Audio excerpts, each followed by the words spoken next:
Chicago, 1987, West Side, Austin area.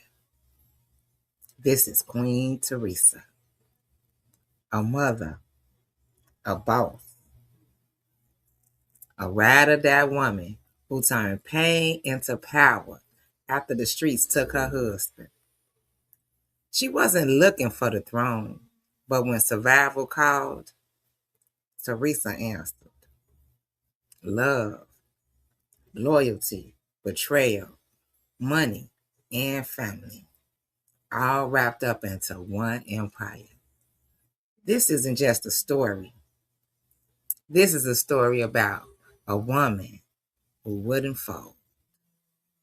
Welcome to Queen Teresa. Chapter 3. Money, power, and the fire between two men. The next 2 weeks moved fast, too fast, and Teresa barely recognized the life she was living. One minute, she was drowning under bills, leaky ceilings, and her baby girl sitting in Cook County Jail. The next, she was signing her name to quiet deals, backdoor arrangements, and business conversations that didn't involve resumes or a payroll. They involved product, territory, and trust. Juan's trust, to be exact. Okay? So, Juan didn't just give Teresa money. He gave her options, real ones, scary ones, lucrative ones. Teresa had her some options. And he didn't treat her like a pawn. He treated her like a partner. He brought her into the quiet side of the operation, not the street level chaos, but the strategic lanes, distribution routes, stash spots, pickup protocols, client lists, and she learned fast, too fast. It was like watching a dormant part of herself wake back up. She understood the numbers, the risk, the people. She understood how Terry once kept an empire running without ever touching a corner. See, she knew that. Now, Juan was teaching her the modern version. This is power, he whispered one night as they sat in his sleek apartment overlooking the lake. You know what I'm talking about? He said, and a woman like you should never beg for survival. You should command it. My kind of man. Teresa couldn't deny how good it felt, how dangerous it felt. Shit, how good he felt. But she wasn't stupid. If she was going to go into this business, she was going to run it her way, clean, strategic, and controlled. Oh, yeah. But see, Juan loved that about her. Maybe a little bit too much. Now, Ben, he was used to being a man in Teresa's life, the provider, the fixer, the safe haven, But lately, Teresa was working late a lot. New clothes, new phone, repairs getting done quickly, bills suddenly paid.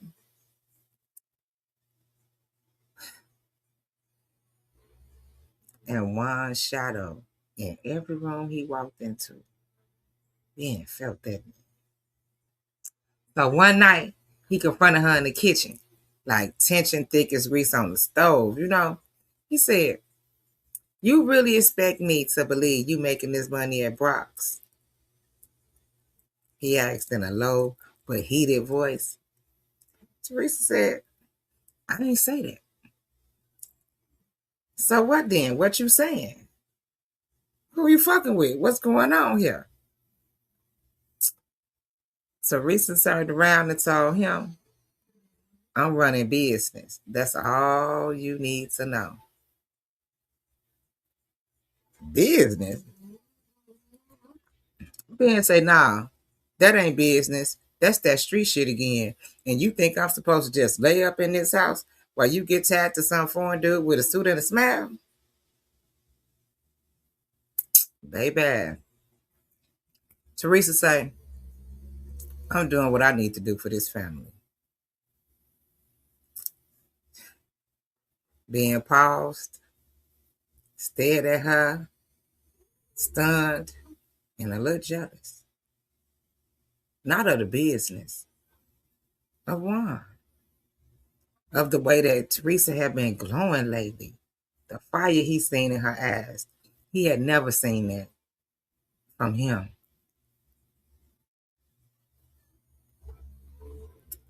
Baby. So, with Juan's help, Teresa posted Tammy's bond. The girl walked out of Cook County Jail looking exhausted, embarrassed, and humble. But Teresa wasn't playing gentle. You cost me my money I didn't have, so you gonna work. Doing what? Tammy mumbled. Teresa slid a stack of clear plastic Ziploc bags across the table. Bag and work.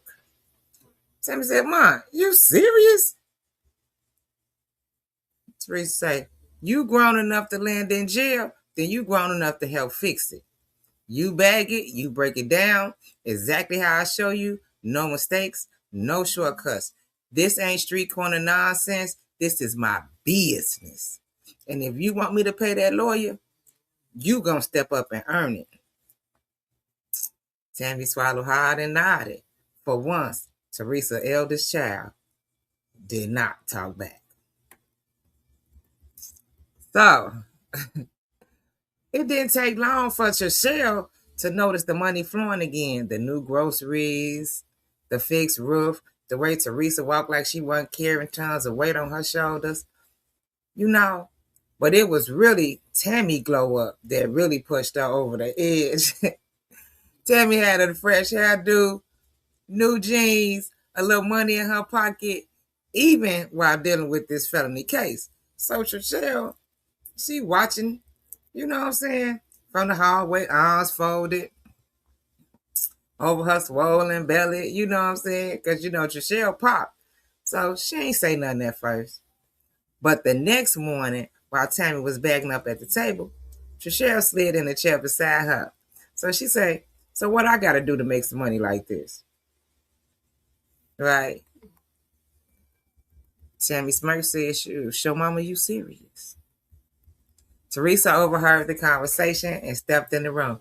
Said, baby girl, you pregnant. You supposed to be resting. Trishelle say, Ma, I'm pregnant. Not dead. And I ain't sitting around here broke while everybody else in this house eating good off your business. Teresa paused, studied her middle daughter for a minute. The soft one, the artistic one, the emotional one. Maybe she wasn't weak. Maybe she was evolving. Teresa say, you sure you want this? Trishelle say, I want a life but my kid ain't born broke. So yeah, I want in. So Teresa paused, thought long and hard, then pulled out a fresh box of product. Sit down. Trishelle did, and just like Tammy, she learned fast. So both her daughters was on them tables, baby. Now, the deeper Teresa got into the business with wine, the more she felt herself changing. With Ben, she felt history, comfort, and a lot of familiarity. You know, he was her peace. But with wine, she felt alive, wanted, powerful, desired, like a boss. You know, a real one this time. So Ben noticing the shift, and he grew colder each night. The arguments got worse. He hated the secrecy, the new money, the late nights. He like, man, you acting different. You don't even look at me the same. But with wine, Juan looked at her like she was the center of the world. He listened. He strategized with her. He trusted her with $1 million decisions.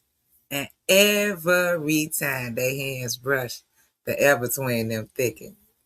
Business was turning into something else, something stronger and no longer deniable. Teresa felt the pull more and more. So did Juan. So one night, it was late, past midnight, Juan called. Come to the warehouse. It was not a request. It was a command. Soft about little desire. Teresa drove to the industrial district. Her her Mercedes purred like a new baby. You know, she had got that car fixed. She was rolling. So inside the warehouse, the lights was dim, shadows stretched across the concrete, and Juan stood near the loading dock, hands in his pocket, suit jacket undone. He looked good, dangerous, powerful, and undeniably hungry.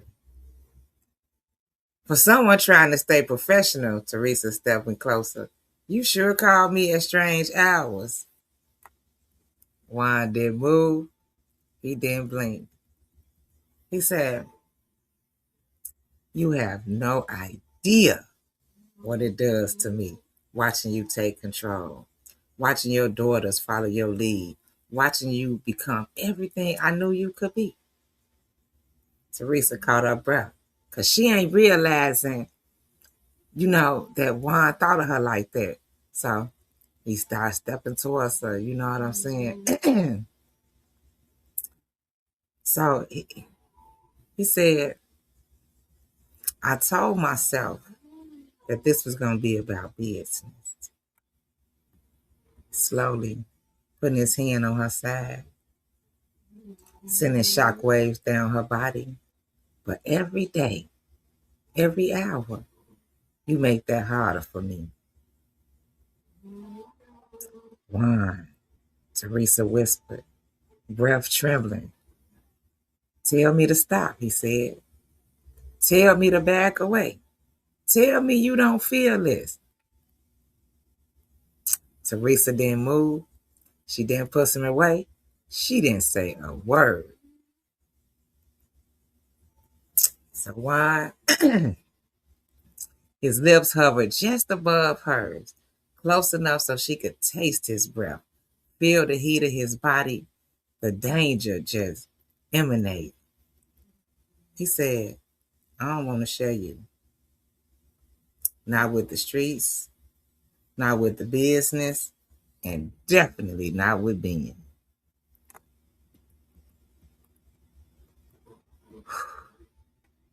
Now that hit kind of hard because the truth was simple. She didn't either. She didn't either. Juan grabbed her hand with one hand, the other hand on her face, cupping her jaw, pulling her closer. He said, Teresa, choose me. The problem was Teresa didn't know if she wanted to choose just one or keep both.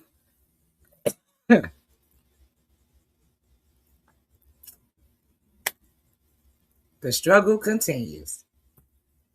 And that's just the beginning of Queen Teresa's story.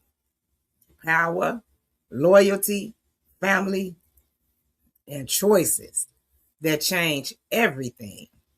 If you felt that, if you're rocking with this journey, make sure you stay connected. Subscribe to the Culture Connects podcast on my YouTube channel so that you do not miss a beat, okay? And hit that notification button because we're just getting started. Thank you all for tuning in.